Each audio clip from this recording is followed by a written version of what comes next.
Well, welcome to the editorial board. Would you please take a few moments to introduce yourself, tell us about your background, and we'll start asking questions. So welcome.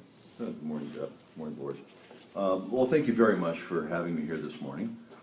My name is Dr. Michael Dreikorn. I am a resident of Bokeelia, which is on the north end of Pine Island, which is a unincorporated part of Lee County, a very eclectic and beautiful small island. No beaches, but we do have 2 shrimp boats. I'm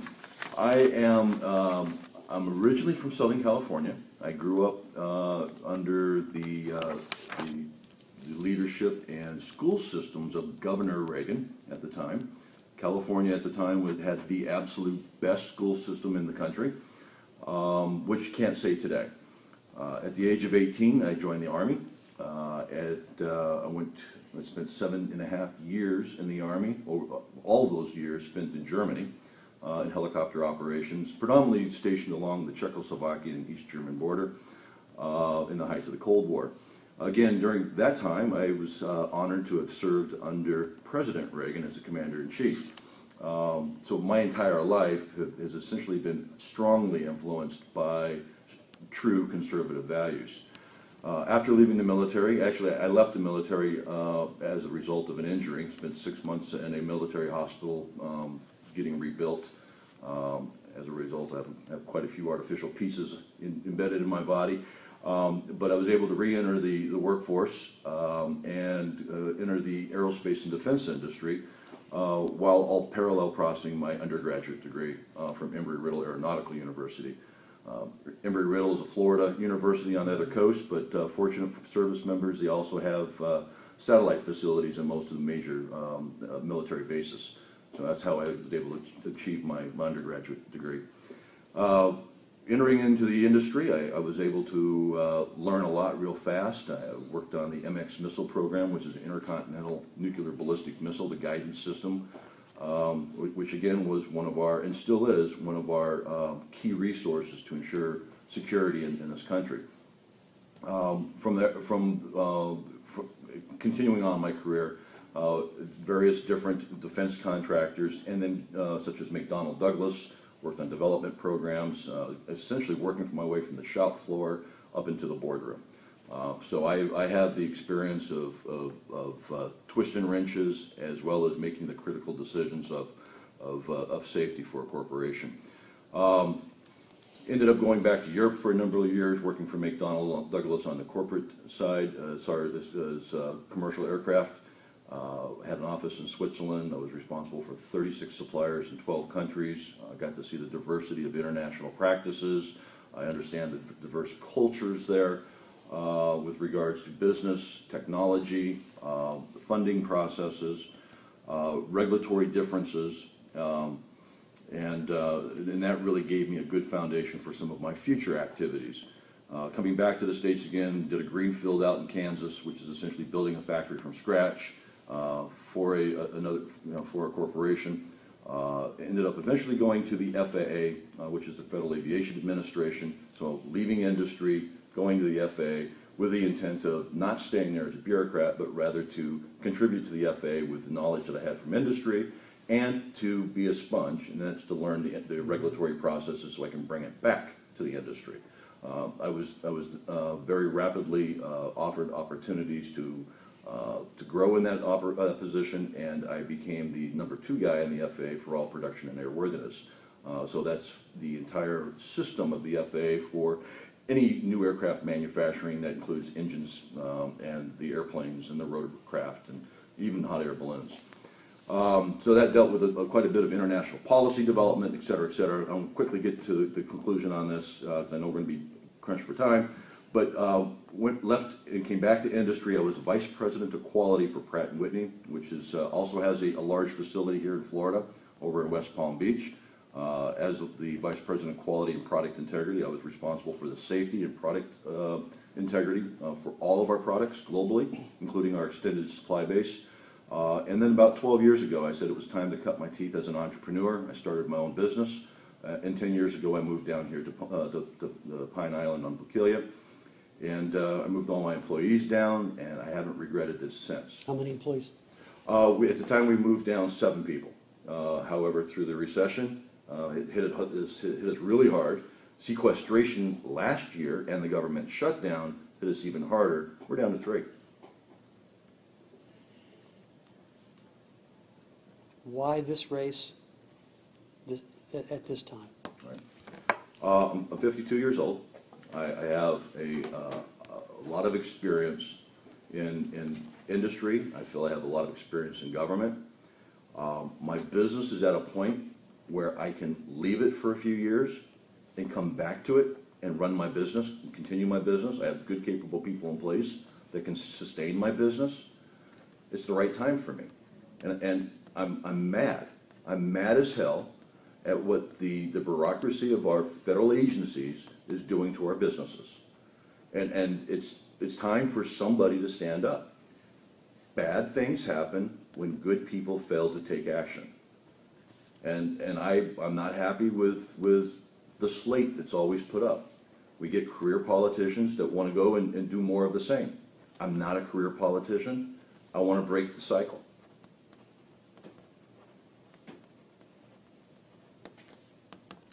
You mentioned leaving your business for a few years and then coming back. Do you have a self-imposed time limit in mind that you're looking at? I'm the only candidate that has signed any pledges, and I signed a pledge for term limits.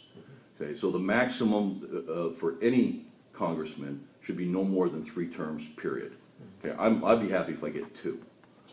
I mean, that's really, I think, the right number for a person to go up there. The shelf life on energy for an individual and the enthusiasm for the job, it runs out at some point. So after 4 years in Congress, it's time to get recharged with a new citizen up there, is what I think.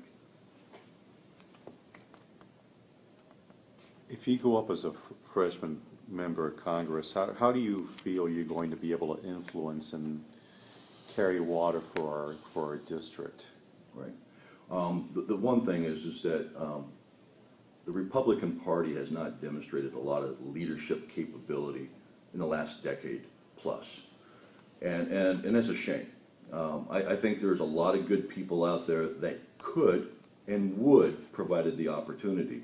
However, we have cronyism that blocks the succession of citizens to those opportunities.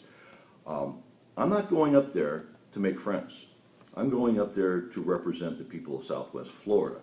So I understand you have to make deals. You have to broker agreement.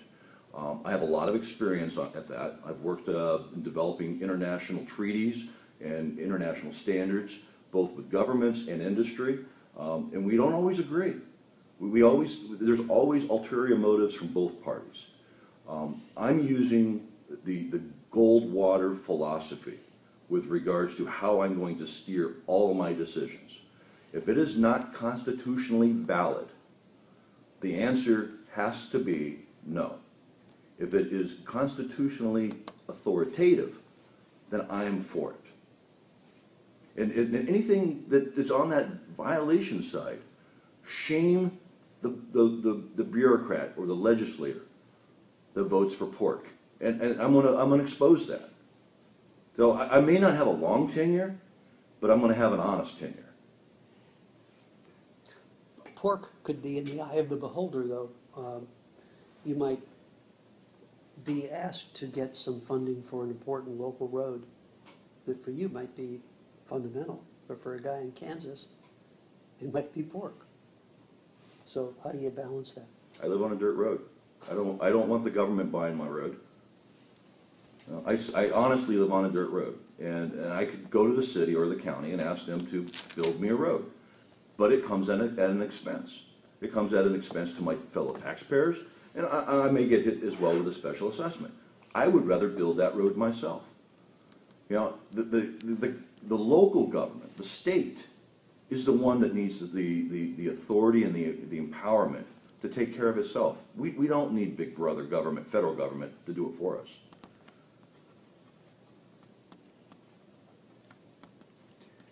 I noticed on your website, maybe transitioning that, you mentioned affordable flood insurance. how is that the government's business? Wouldn't you rather buy your own flood insurance? Shouldn't people buy their own flood insurance? What the market charges, and get a better deal somewhere else in the market? God bless you. Yeah, so constitutionally, the government will never get into any business unless the free market will not provide those services, needed services. The flood insurance program came into effect, I believe it was 1968, thereabouts. And it was really restricted to certain communities, and it was brought about in response to national catastrophes of flooding. And essentially it was to offset, other types of funding that the government was going to provide anyways. So would it be possible for the government to establish a risk pool that it wouldn't put the country at risk financially? And none of the private companies were stepping up to do it. Times may have changed, though, and I'll get to that in a second. So they provided these risk pools, but the problem with that is it based on the premise that all the federal agencies were going to do their job correctly. Now, we were doing fine until the rash of hurricanes started, really like in 2004. And by the way, I lost my house in 2004 as a result of Charlie. So I know what it feels like to stand in line for ice with the National Guard. Now, when Katrina hit, we had one levee after another failing in New Orleans. The Mississippi, and another issue with regards to heavy rains in the north, overflooded in levees in the Mississippi. The Army Corps of Engineers failed and allowed all of this destruction to happen. They knew the levees were not sound. So my perspective on this, and I believe it's accurate, is that the federal government today has been hit very substantially by cost associated with failures of the federal agencies not doing their jobs. I would as a citizen, much rather prefer to hold the federal agencies accountable for their poor performance. If they're not up to their job, then we need somebody that is. Now, to your question on free market flood insurance, I love the idea. I love that idea. I think there should be national pool opportunities, because what's happening right now with the Biggers Water Act, with a senator from California and Illinois non-impacted by this legislation, they're going to make this a product that can be provided in the free market. It's actually going to be more expensive than the free market will provide. So if this act does get inked, and Barack Obama just said last night, he will ink it. And Governor Scott asked him specifically yesterday, will you not ink this? Barack Obama says, I have a cell phone and a pen, but he only uses it when it helps his constituents. Well, the people of Southwest Florida need an advocate up north in D.C., and that's what I'm going to fight for. If the government is going to go through with the Biggers Water Act, then we need in the state of Florida, or even broader, all the coast. Excuse me. All right, I just fell down. Well, you were doing so well, you just knocked us out. But all the areas that are impacted by floods should be able to be in a pool that can share that, and the free market could respond. So if they're going to do it, government, get out of the business. Think that'll be affordable? Well, the problem right now is the new act will not be affordable for anybody, and you cannot get a mortgage on anything that's in the flood zone without flood insurance. So I think it would be more affordable than what the government's going to provide. But in terms of people in non-flood areas subsidizing flood insurance for people in flood areas through the government, you're not in favor of that, or are you? No, they're not even in the pool. Why would you have flood insurance if you're not in the flood zone? I mean, the idea of 1968 for the National Flood Plan is only those people that are in co-opted areas would even be allowed to even contribute to the plan. Mm-hmm. So you're already in a high-risk area. So somebody that lives in the mountains of Colorado wouldn't be subsidizing a penny. There's some theory out there that the way the government's getting around that is by expanding the flood zone. FEMA comes out with new flood zone maps and puts people in the flood zone that really aren't in the flood zone or haven't been in the flood zone previously.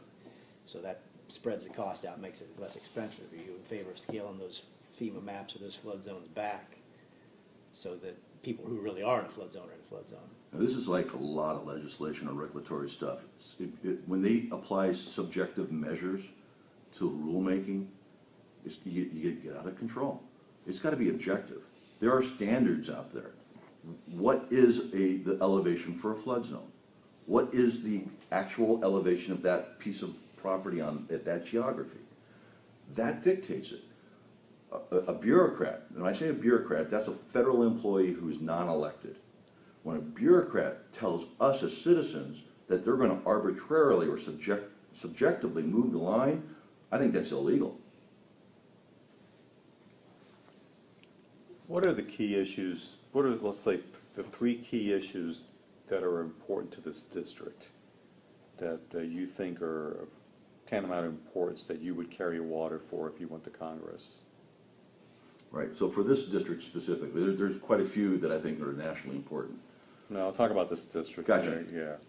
Gotcha. The flood insurance is right up there because Okay. it's going to put a lot of people in harm's way because they're either not going to carry flood insurance anymore and take the risk. Mm-hmm. It's going to kill our economy on the real estate resurgence. We just had a big meeting yesterday right at the Harborside Event Center where there were 700 real estate executives talking about the resurgence of real estate in Collier and Lee County. It's going to kill it. You know, we all have property, or most of us have property here, and our values of our property are going to go down. That's a big issue. More also directly is, I believe, the Common Core issue. It's going to hit all of our children, whether they're homeschooled, private schooled, or public schooled. And it's a brainwashing of our children. I don't care by what brand you put on it. And I'm sorry, we have a senator up there right now that can stop it in Florida, and she's not. You know, there are people, and it's got to be stopped at the state level right now. At the federal level, we can influence it by telling the Department of Education to back off. But it's the state level that ratifies Common Core. Now, there's a second part of Common Core that's called FERPA.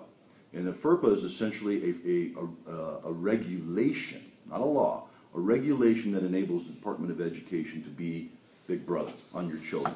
So from the time they enter kindergarten to the time they graduate 12th grade, every bit of information about that kid's attendance, trips to the nurse, detention, grades, observations that could be subjective by a teacher or administrator are going to be in a permanent file of that child and will be able to be accessed by any interested party of a federal agency for the rest of that child's life. That is not what we're about in the United States. We're about privacy, we're about freedom, and we're about liberty. You know, I can talk about military and budgets and stuff like that, but I think another thing that is hitting us hard is the Affordable Care Act. I lost my insurance in November, my medical insurance. Essentially, it went out of control. I was paying $1,500 a month of premium, which is high, but I have pre-existing conditions. I've got a lot of replacement parts. It went to $2,600. I couldn't afford that. I am self-employed. I have a small business, but I'm not a millionaire. You know, I have to work in order to pay my mortgage. So when it comes down to health insurance or a mortgage, I'm paying my mortgage. And the reason why it went up is I had a non-conforming medical policy, health insurance. You know, I didn't have certain things like psychiatric care. I didn't think I'd need it. I didn't have family care because, you know, I'm 52. I don't need it, et cetera. So to have a conforming policy, which was still substandard and with very, very high deductibles, I was going to pay more. So I didn't have it. We need to get out of this wealth redistribution of our current executive branch of government and get back to the basics.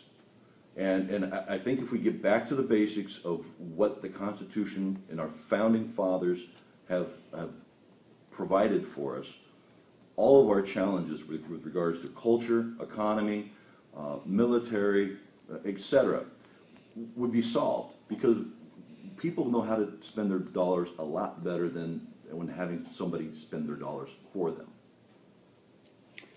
Can we ask you, especially in view of what we've been through with Mr. Radel, is there anything about yourself in the past or present that we should know about now, that if it were to come out later in any way, that it might serve to disappoint your constituents or embarrass the community or affect your ability to lead and do the job that you want the people's permission to do. Is there anything that we need to know now? Sure, there's nothing embarrassing. I'm sure you're going to ask this of all the candidates. I hope they're honest about their response. Yes, sir. One thing, and it ended up on the front page of the second section of the news press on Thanksgiving Day. I had 3/4 of the page. It was great. I don't think it was great because what it was I had a mangrove issue on a piece of property I own. And one of the guys that worked for me damaged some mangrove. So I decided to call the DEP. I said, hey, DEP, we have a mangrove issue here. And so I made a self-disclosure. It took 7 years for the DEP to come to a table like this and have a discussion with me. Now, and this is going to add to my frustration of why I'm running. I got browbeat during that meeting. They said, you either settle up for this fine or we're going to take you to court and you're going to pay 5x of this fine. How big is the fine? I ended up paying $98,000. Fine. Well, it was $14,000 fine. The rest I had to buy credits. And by the way, my mangroves are 9 feet tall now, and you'd never know that they were even damaged. How many mangroves? I have 8.5 acres. It was probably a couple of acres that were hit. It was on the water, but it never hit the mangroves to the water. So it with regards to fisheries and stuff like that. Okay. But that is the only thing. I had a speeding ticket at one time. That's it. So you'll find my honorable discharge. You'll find how I work in the community, representing Bokeelia.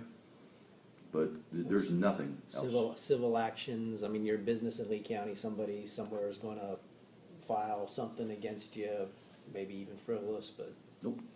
No. Now, I participate in a lot of lawsuits, but not as a member or active. In my business, I do expert witness work. So whenever there's a crash, we have forensic activities, I testify in court. And it's a non-biased, independent expert. So you will see my name on lawsuits, but it's as a testifying expert. Okay, thank you. You're welcome. How are you funding your campaign? Talk about that. Who's your, campaign manager? Who are your major contributors? Right. As far as the funding, it predominantly has been myself.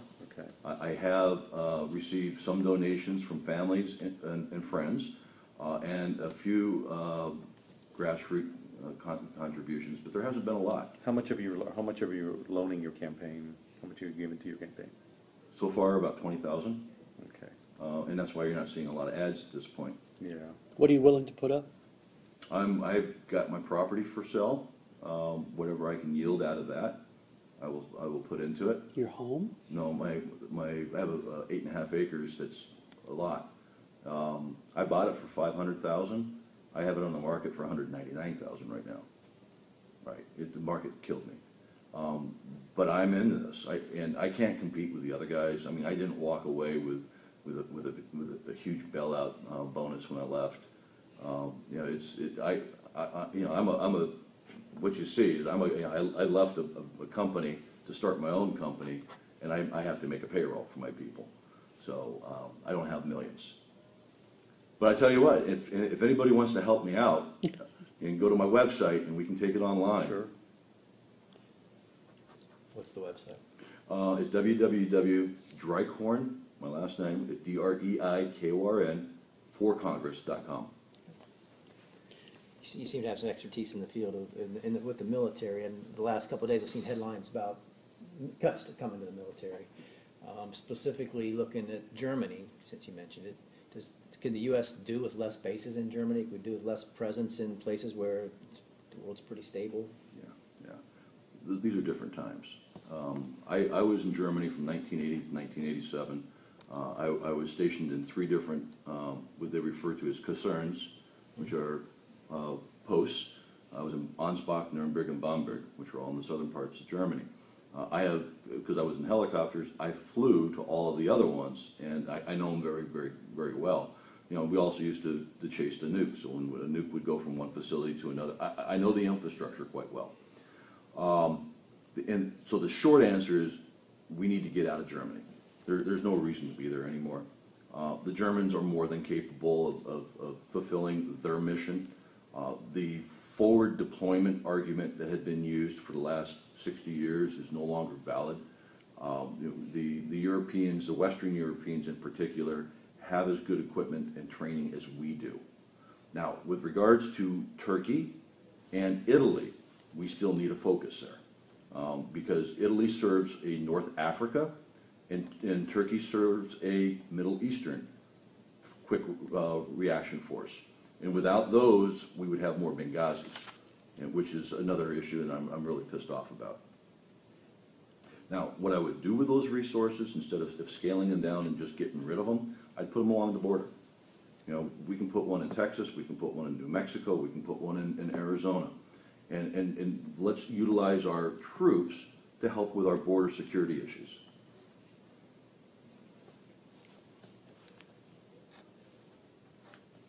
What is the biggest threat that you feel exists to U.S. security today?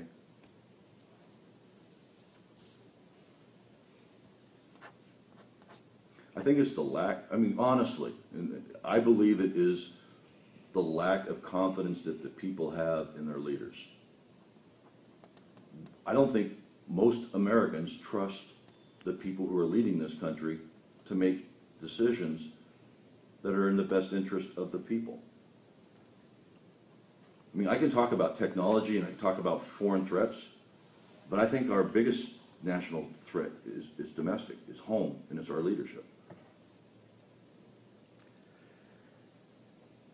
Perhaps following through on that, can you bring some clarity to where you would be on immigration reform? Yeah, it's clear. There's a group called Numbers USA, and it's a national group. That focuses on the topic of legal and illegal immigration, and they rate candidates with regards to their responses on the survey questions. And my response on that has been, I'm a true reformer, and that's their rating. And what that means is that I would immediately seal the border.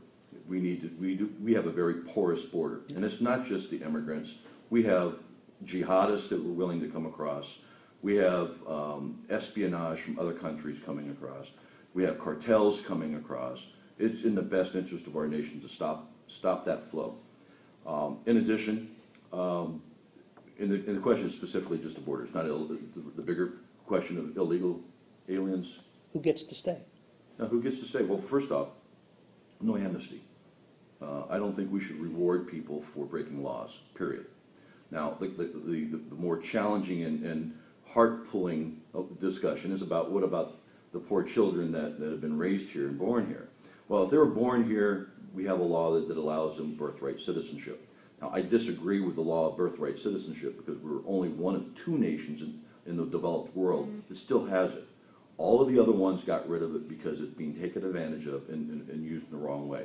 When the Constitution was originally amended for it was to indoctrinate and allow freed slaves to vote in the United States. That was the birthright citizenship role. That those times have passed as well. It's time for us to re-look at that aspect.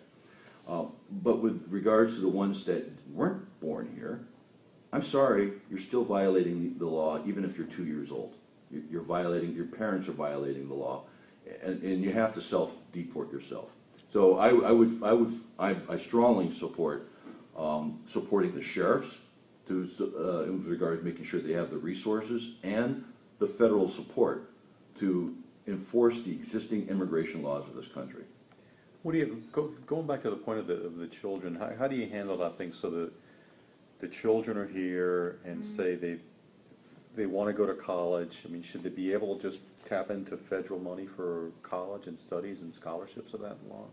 Because that's one of the issues about the kids who are, or the children who came here with their parents. Say, for example, they came here illegally and they've been going to public schools, because that's part of the bigger issue that's going through the Congress, and Mauro Diaz-Balart was talking about this very issue. It's the parents and the kids who came in here too. Mm-hmm. So the kids came here illegally, and now they've gone through middle school, elementary school all the way, and now they're applying through college. How should they be handled? Should they be treated like the parents too, and just they've got to go too? Well, it's not an easy answer, but when we're talking about kicking a habit of any kind, heroin, for example, you have to employ tough love, and it's not going to be easy getting through it. But once we get to the other side, the person is a much stronger person. When I'm talking about person here, we're talking about a society, the American society. So the answer is there's probably going to be a gray area in transition. And there probably will be, just because there's different philosophies on this with regards to the American people. But I'm standing back to the Constitution and what's right. We are here to provide, as a government, the necessary resources for U.S. citizens, not those that are here illegally. That's black and white. So, and as regarding federal money for education, I think that's part of what's killing us, not only in education, but in our health care. People who are here unfunded and undocumented and unrequested, they shouldn't be getting anything federally. So in essence, the answer is if the children came in with their parents, everybody who was illegal, the children would have to leave too. Yes. Okay. Let me ask you, talk about on your injury, when on that, do you get benefits from VA benefits? Are you being cared for by the government at all? Yes, yes. So so what I have done is I get a 40% disability. Okay. I have 2 fake hips, I have 2 fake hips. I have a big old titanium thing in my neck. I had back surgery, I've had leg surgery, hand surgery. And so I had never used the VA hospital until last November when I lost my insurance. And so that's my insurance right now, is the VA hospital. Michael, that's going to have to be the last word. We're already over a little bit, so thank you for your time. My pleasure. I'm delighted.